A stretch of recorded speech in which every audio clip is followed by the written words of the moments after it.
Hello friends, welcome back to my channel GKGS queen. So guys, कैसे हैं आप सब? आई होप आप सब लोग अच्छे होंगे। तो फ्रेंड्स, आज फिर से मैं आप लोगों के लिए घटना चक्र 2021 का पूर्वा लेकर आई हूँ। तो चलिए आज का वीडियो स्टार्ट करते हैं। आज हम लोग एक ही वीडियो में दो टॉपिक कवर करने वाले हैं फ्रेंड।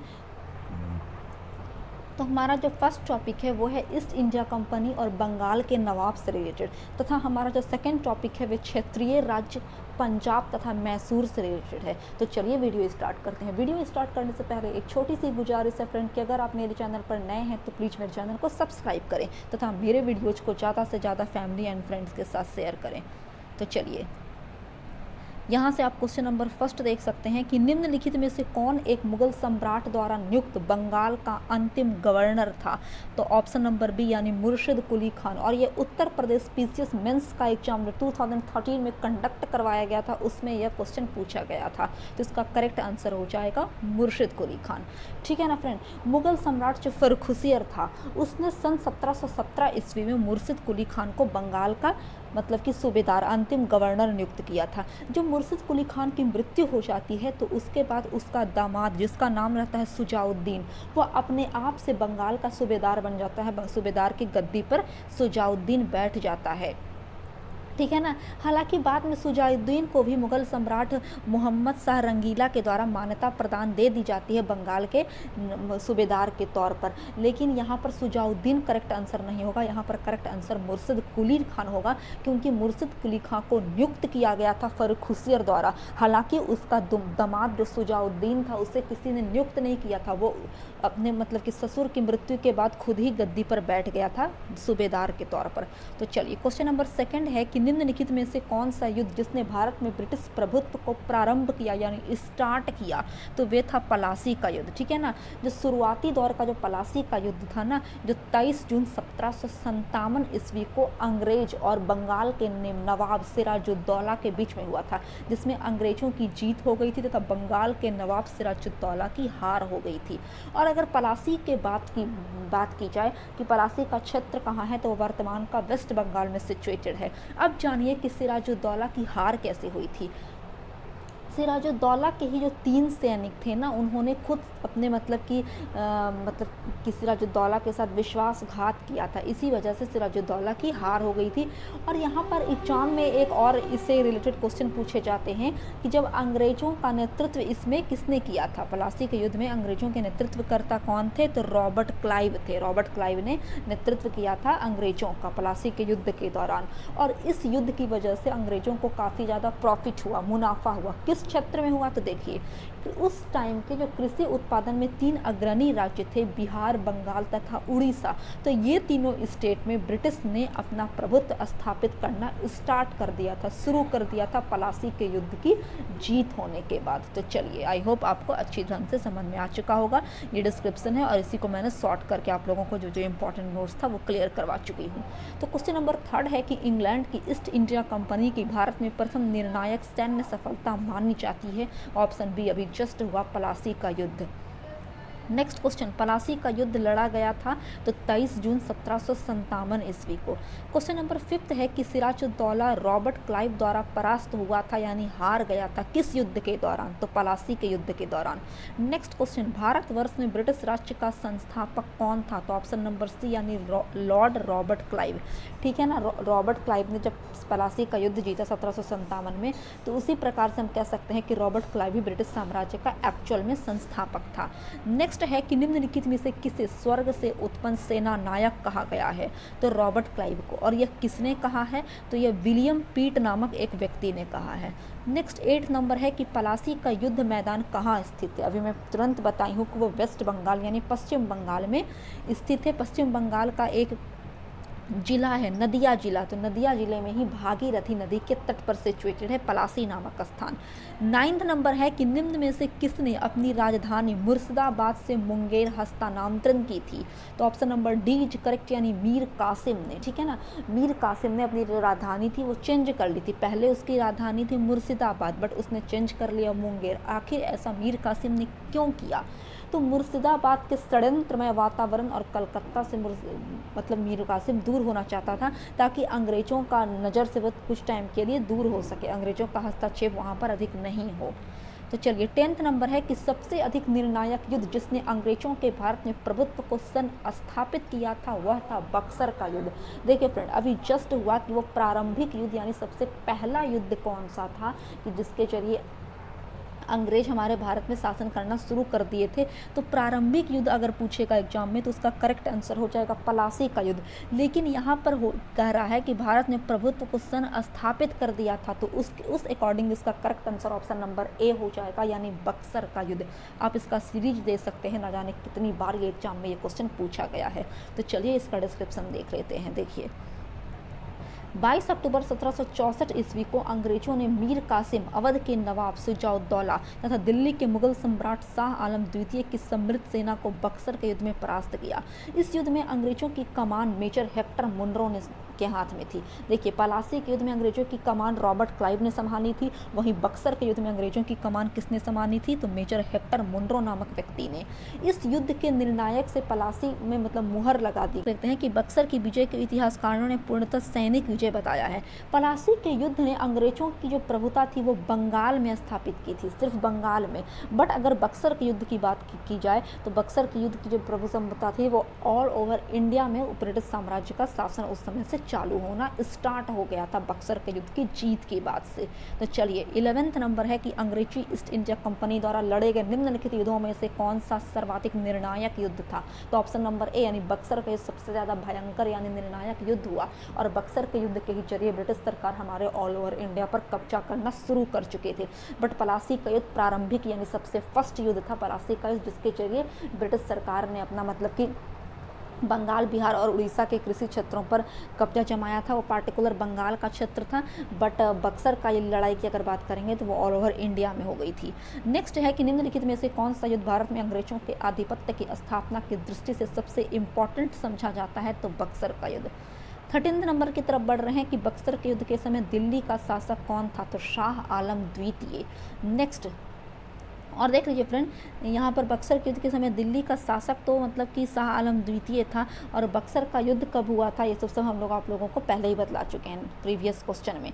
तो 14th है कि बक्सर की लड़ाई के समय बंगाल का नवाब कौन था, तो मीर जाफर।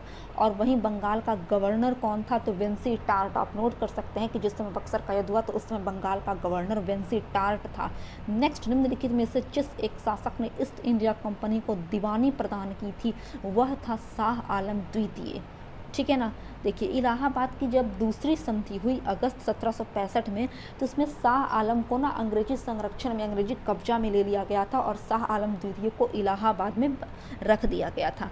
इलाहाबाद तथा कड़ा के जो क्षेत्र नवाब ने छोड़ दिए थे वो शाह आलम द्वितीय को प्रदान कर दिए गए। और फाइनली शाह आलम द्वितीय ने 12 अगस्त 1765 ईस्वी को कंपनी को यानी ईस्ट इंडिया कंपनी को बंगाल, बिहार तथा उड़ीसा की दीवानी सौंप दी। इसके बदले शाह आलम द्वितीय को 26 लाख रुपया दिया जाना था तथा निजामत व्यय के लिए कंपनी को 53 लाख रुपये देना था। ठीक है ना। हालांकि शाह आलम द्वितीय जो था मुगल सम्राट, उसका जीवन काफ़ी ज़्यादा मतलब कि कठिनाइयों से भरा रहा। उसे अंधा कर दिया गया 1788 ईस्वी में। शाह आलम द्वितीय के समय 1803 ईस्वी में दिल्ली पर अंग्रेजों का अधिकार हो गया। नेक्स्ट तो चलिए बढ़ रहे हैं क्वेश्चन नंबर 16 की तरफ कि 1765 ईस्वी में ईस्ट इंडिया कंपनी को बंगाल की दीवानी किसने प्रदान की थी। तभी मैं जस्ट बताई कि मुगल सम्राट था जिसका नाम था शाह आलम द्वितीय। नेक्स्ट है कि किस गवर्नर के कार्यकाल में ईस्ट इंडिया कंपनी को शहंशाह शाह आलम द्वितीय द्वारा बंगाल, बिहार तथा उड़ीसा की दीवानी अधिकार दिए गए थे, तो उस समय गवर्नर का नाम था लॉर्ड क्लाइव। नेक्स्ट है कि सम्राट शाह आलम द्वितीय ने ईस्ट इंडिया कंपनी को बंगाल, बिहार तथा उड़ीसा की दीवानी कब प्राप्त की थी, कब सौंपी थी, प्रदान की थी, तो 12 अगस्त सन 1765 ईस्वी में। नेक्स्ट 19th नंबर की इलाहाबाद की संधि के बाद रॉबर्ट क्लाइव ने मुर्शिदाबाद का उप दीवान किसे बनाया था, तो देख लीजिए जब इलाहाबाद की दूसरी संधि अगस्त 1765 ईस्वी में हुई। ठीक है ना। उसके बाद शाह आलम द्वितीय ने जो मुगल सम्राट था उसने फरमान जारी करके ब्रिटिश ईस्ट इंडिया कंपनी को बंगाल, बिहार तथा उड़ीसा ये तीनों स्टेटों की दीवानी सौंप दी थी। बट क्या हुआ कि ईस्ट इंडिया कंपनी उस समय आर्थिक रूप से उसके पास इतना कैपेसिटी नहीं था कि वो इस सब की देख रेख कर सकती, जिसकी वजह से कंपनी ने दीवानी कार्य की देख रेख के लिए 2 उप दीवान को नियुक्त किया था। बंगाल का जो उप दीवान था उसका नाम मोहम्मद रजा था, तथा बिहार की जो उप दीवानी देखता था उस व्यक्ति का नाम था राजा सिताब राय। तो चलिए 20 नंबर है कि 1765 ईस्वी में दीवानी प्रदान किए जाने के बाद ब्रिटिश सबसे पहले निम्नलिखित में से किस पर्वतीय जनजाति के संपर्क में आए थे? तो उस जनजाति का नाम था खासी जनजाति। चलिए इसका डिस्क्रिप्शन देख लेते हैं कि बंगाल की दीवानी प्राप्त करने के बाद ना ब्रिटिश 1765 ईस्वी में सिलहट गए थे, ठीक है ना, सिलहट आए।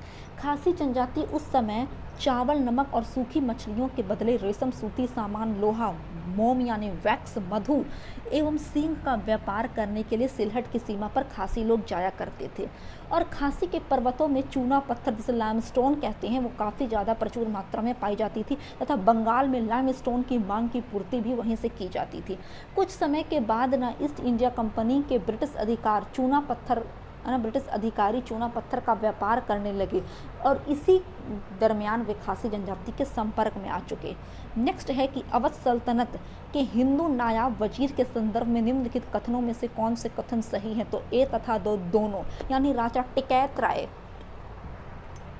नवाब आशफुद्दौला के अर्थ मंत्री थे तथा अवध के नवाबों के राज्य में सामान्यतः कतिपय हिंदू जातियों के लोगों को उच्च स्थान प्राप्त था, ठीक है ना। अब यहाँ पर डिस्क्रिप्शन देख सकते हैं कि आसफुद्दौला के जो दीवान थे जिसका नाम था राजा टिकैत राय वाज राजा झाऊलाल एवं नवाब सफदरजंग के जो प्रधानमंत्री व सेना नायक थे जिसका नाम था राजा नवल राय। तो ये सब जो नवल राय थे, टिकैत राय थे, ये सब हिंदू से ही बिलोंग करते थे, इसलिए हम कह सकते हैं कि हिंदू लोग को उस टाइम सम्मान के दृष्टिकोण से देखा जाता था, नज़रिया से देखा जाता था। नेक्स्ट है कि 18वें शतक में भारत में लड़े गए युद्धों का निम्नलिखित में से कौन सा कालानुक्रम सही है? तो ऑप्शन बी, यानी सबसे पहले जो हुआ वो अंबर का युद्ध हुआ, ठीक है ना। अंबर का युद्ध कब हुआ? तो अगस्त 1749 ईस्वी में। उसके बाद पलासी का युद्ध होता है जून 1757 में। तब थर्ड पोजीशन पर इस सीरीज में वांडीवास का युद्ध आता है जो जनवरी 1760 में लड़ा गया, तथा उसके बाद फोर्थ पोजीशन पर बक्सर का युद्ध आता है जो अक्टूबर 1764 ईस्वी में लड़ा गया था। अब अंबर का युद्ध देख लेते हैं। तो देखिए, मुजफ्फर जंग, चंदा साहब तथा फ्रांसीसियों की संयुक्त सेनाओं ने वेल्लूर के समीप एक जगह था अंबर स्थान पर कर्नाटक के नवाब अनवरुद्दीन को पराजित कर दिया, है ना। उसको हार हराकर उसको मौत के घाट उतार दिया अनवरुद्दीन को।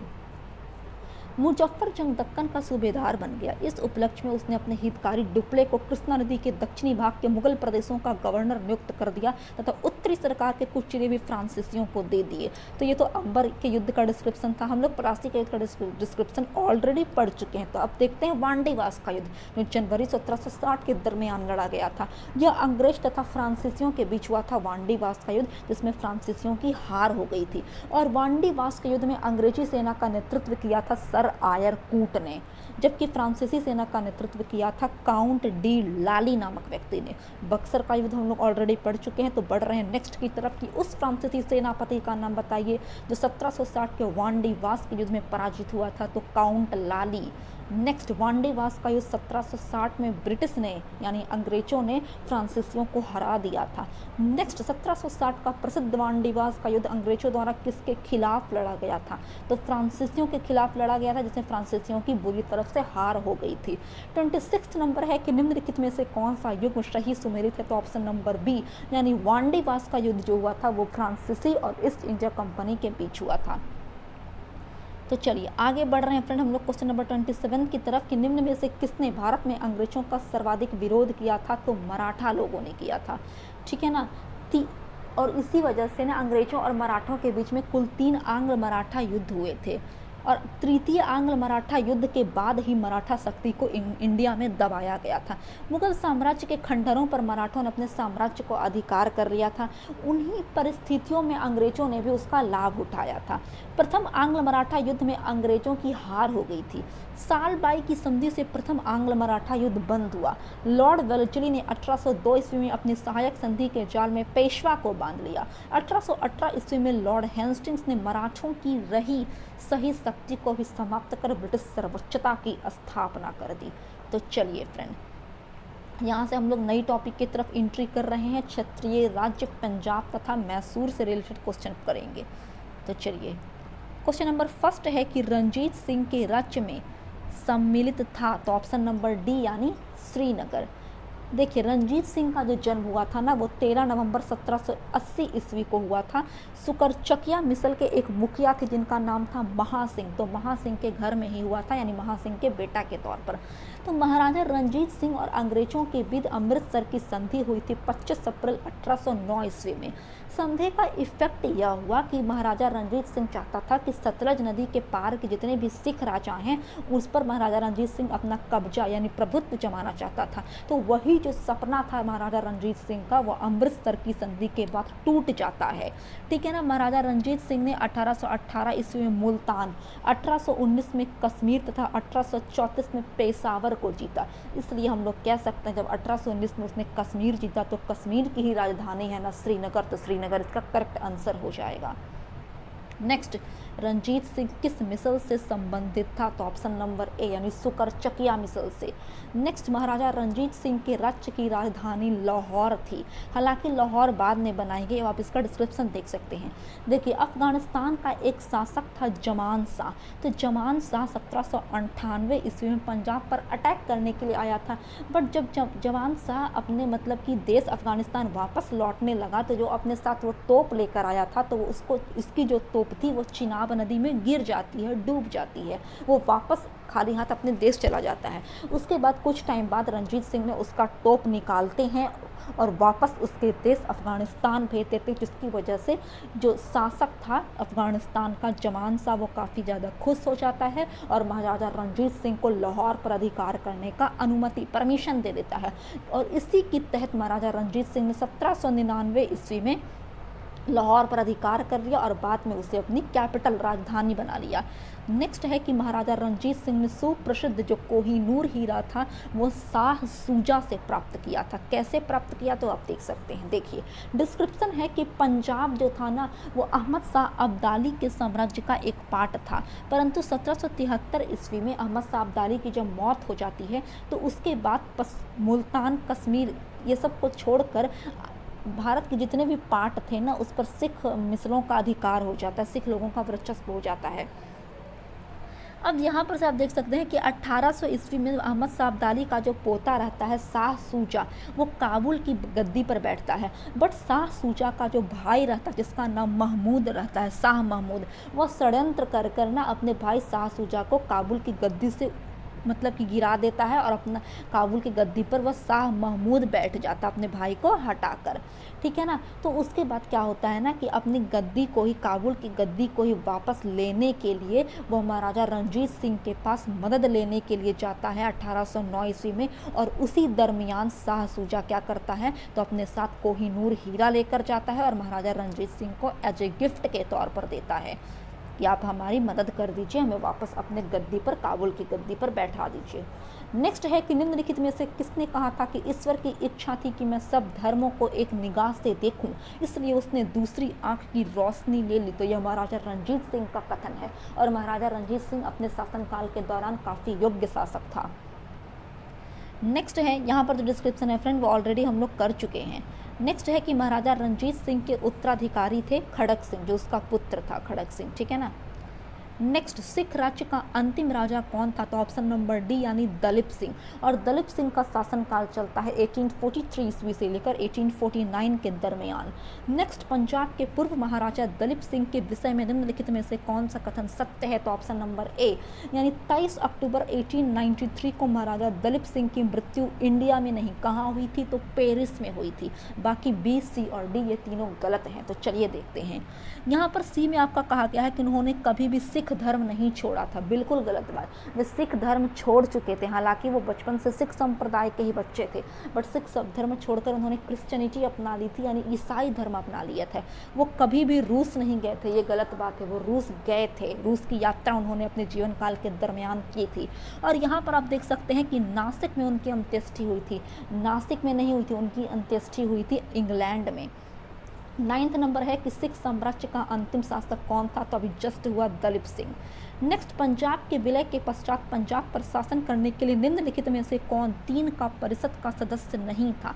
यहाँ पर इसको विवादास्पद क्वेश्चन के घेरे में रख दिया गया, चूंकि इसका 2 आंसर निकल कर आ रहा है, ऑप्शन नंबर ए तथा डी, यानी एच.एम. इलियट तथा रॉबर्ट मॉन्टगोमरी। चलिए डिस्क्रिप्शन पढ़ते हैं। देखिए, पंजाब के ब्रिटिश साम्राज्य में विलय के बाद लॉर्ड डलहौजी ने 1849 ईस्वी में पंजाब पर शासन करने के लिए 3 लोगों की एक टीम, एक परिषद गठित की थी, जिसमें सर हेनरी लॉरेंस को अध्यक्ष तथा जॉन लॉरेंस और चार्ल्स ग्रेनेविल मानसेल को सदस्य के रूप में नियुक्त किया गया था। एच.एम. इलियट तथा रॉबर्ट मॉन्टगोमरी इस परिषद से संबंधित नहीं थे। नेक्स्ट 11th नंबर है कि प्रथम आंग्ल मैसूर युद्ध जो 1766 से 1769 के दरमियान चला, उसमें कौन विजयी हुआ था, तो उसमें हैदर अली की जीत हुई थी और वह हैदर अली मैसूर का शासक था। ठीक है ना। निजाम मराठे एवं अंग्रेज हैदर के विरुद्ध एक त्रिगुट संधि में सम्मिलित होते हैं, बट हैदर अपनी दिमाग की सूझबूझ से वह जो त्रिगुट संधि होता है उसको भंग करने का प्रयास कर देते हैं हैदर अली। हैदर अली क्या करते हैं कि उसने मराठों को धन दिया ताकि वो अपनी तरफ उसको ले सके, और ऐसा हुआ भी, और उसके बाद उसने कर्नाटक पर आक्रमण किया।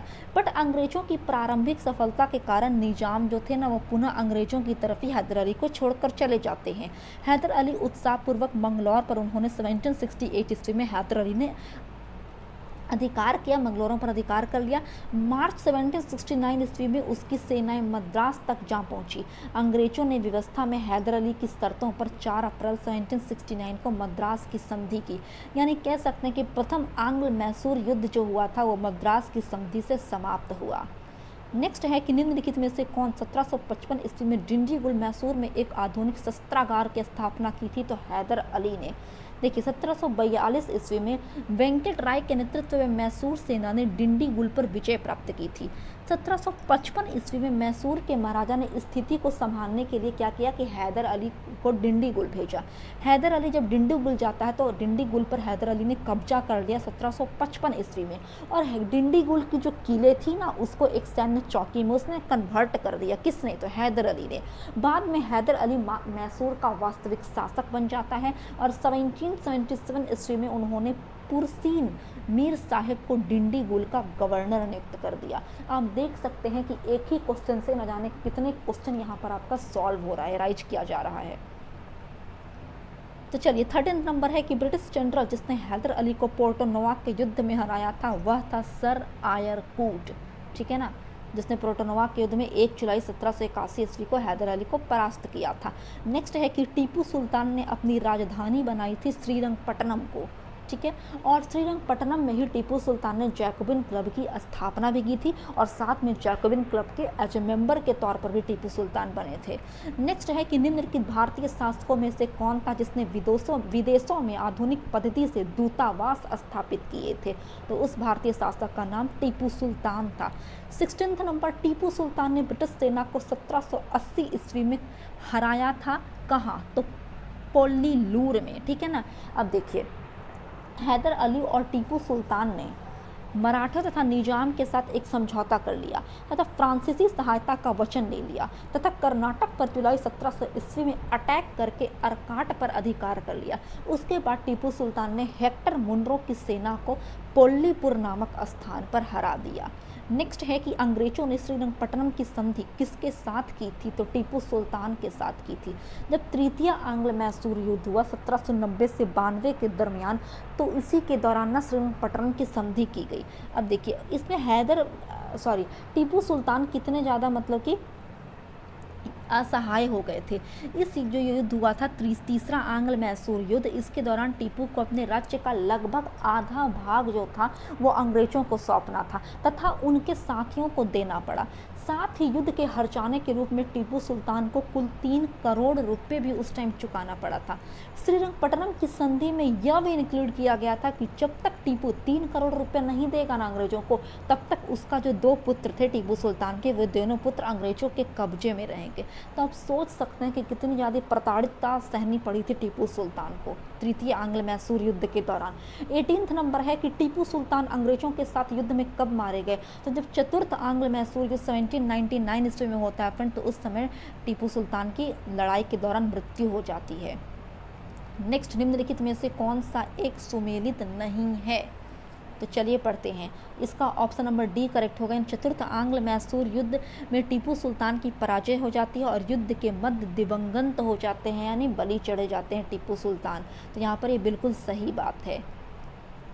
और प्रथम आंग्ल मैसूर युद्ध हम लोग देख सकते हैं कि कब हुआ। तो यहाँ पर आप डेट देख लीजिए कि वो 1767 से 69 के दरमियान हुआ था। इस दौरान अंग्रेज गवर्नर वेरेलस्ट थे। ये सब को बिल्कुल स्किप नहीं करना है, ऐसा नहीं कि डिस्क्रिप्शन है तो जो क्वेश्चन में दिया बस उसका आंसर देखे और आगे बढ़ गए। मैं जहाँ जहाँ पर आपको डिस्क्रिप्शन बता रही हूँ, जो जो मुझे लग रहा है एग्जाम के पॉइंट ऑफ व्यू से यूजफुल, मैं उसे स्किप नहीं कर रही हूँ, तो आप भी उसे स्किप मत कीजिएगा। तो देख सकते हैं कि प्रथम आंग्ल मैसूर युद्ध का आपका टाइम दिया हुआ है, डेट दिया हुआ है, 1767 से 69 में हुआ था। इसमें क्या हुआ था ना कि उस समय अंग्रेजी गवर्नर कौन था, तो वेरेलस्ट था। एग्जाम में पूछ सकता है कि प्रथम आंग्ल मैसूर युद्ध के दौरान अंग्रेजी गवर्नर कौन था, तो उस गवर्नर का नाम था वेरेलस्ट। युद्ध 4 अप्रैल 1769 को मद्रास की संधि से समाप्त हुआ। देख लीजिए किस संधि के द्वारा प्रथम आंग्ल मैसूर युद्ध समाप्त हुआ था, तो मद्रास की संधि के द्वारा। द्वितीय आंग्ल मैसूर युद्ध हुआ 1780 से 84 के बीच। इस दरमियान अंग्रेजी गवर्नर यहाँ पर चेंज हो जाते हैं और अब आ जाते हैं जनरल वॉरेन हेस्टिंग्स, और यह युद्ध मंगलौर की संधि से 1784 में समाप्त हुआ। तृतीय आंग्ल मैसूर युद्ध 1790 से 92 के दरमियान चला। इस दौरान उस समय अंग्रेजी गवर्नर यहाँ पर फिर से चेंज होकर लॉर्ड कॉर्नवालिस आ जाते हैं।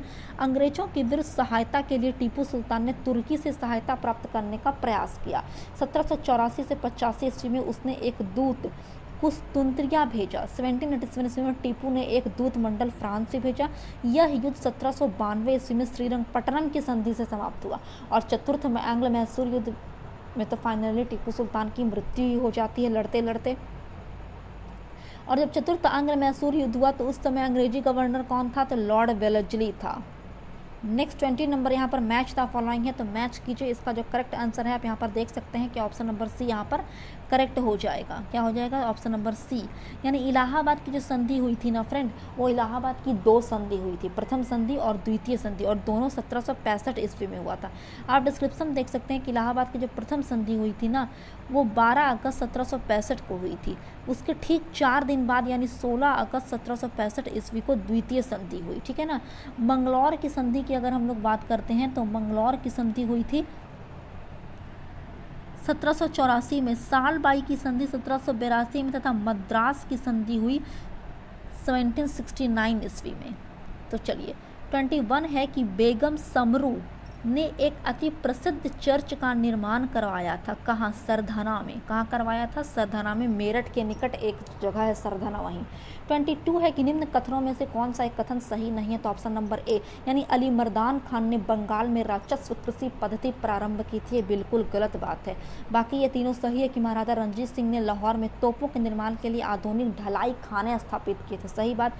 आमेर ने सवाई जयसिंह ने यूक्लिड के रेखा गणित के तत्वों का संस्कृत में अनुवाद करवाया था। ये भी सही है। तथा मैसूर में टीपू सुल्तान ने श्रृंगेरी मंदिर में देवी शारदा यानी सरस्वती माँ की पूजा के लिए मूर्ति बनाने के लिए निर्माण के लिए धन दिया था टीपू सुल्तान। ये भी सही है। बस इसी का डिस्क्रिप्शन यहाँ पर दिया हुआ है। 23 है कि निम्नलिखित कथनों पर विचार कीजिए। हाँ फ्रेंड, यहाँ पर आप देख सकते हैं कि अली मर्दान खान ने बंगाल में राजस्व कृषि पद्धति प्रारंभ नहीं की थी, तो किसने की थी, तो मुर्शिद कुली खान ने की थी। आप नोट कर सकते हैं, मुर्शिद कुली खान ने। नेक्स्ट 23 है कि निम्नलिखित कथनों पर विचार कीजिए। यहाँ पर ऑप्शन नंबर बी यहाँ पर करेक्ट हो जाएगा, यानी केवल थर्ड सही है कि पलासी के युद्ध में सिराजुद्दौला की हार के बाद मीर जाफर ने अंग्रेजों से मिलकर षड्यंत्र किया था। बाकी यहाँ पर है कि पानीपत का जो तृतीय युद्ध हुआ था वो अहमद शाह अब्दाली ने इब्राहिम लोदी को पराजित किया। ये बात गलत है। जब पानीपत का तृतीय युद्ध हुआ 14 जनवरी 1761 ईस्वी को, तो ये अहमद शाह अब्दाली ने सदाशिव राव भाऊ के नेतृत्व वाली जो मराठा सेना थी ना, उसको हराया था। ठीक है। और यहाँ पर सेकंड है कि तृतीय आंग्ल मैसूर युद्ध में टीपू सुल्तान की मृत्यु हो गई थी। नहीं, तृतीय आंग्ल मैसूर युद्ध में श्रीरंगपट्टनम की संधि करनी पड़ी थी टीपू सुल्तान को, जो उसकी राजधानी थी। चतुर्थ आंग्ल मैसूर युद्ध के दौरान टीपू सुल्तान की मृत्यु होती है। तो चलिए फ्रेंड, यहाँ से दूसरा टॉपिक है, ये सब हम लोग अगले वीडियो में कंप्लीट करेंगे। आज के लिए इतना ही। तब तक के लिए जय हिंद, जय भारत।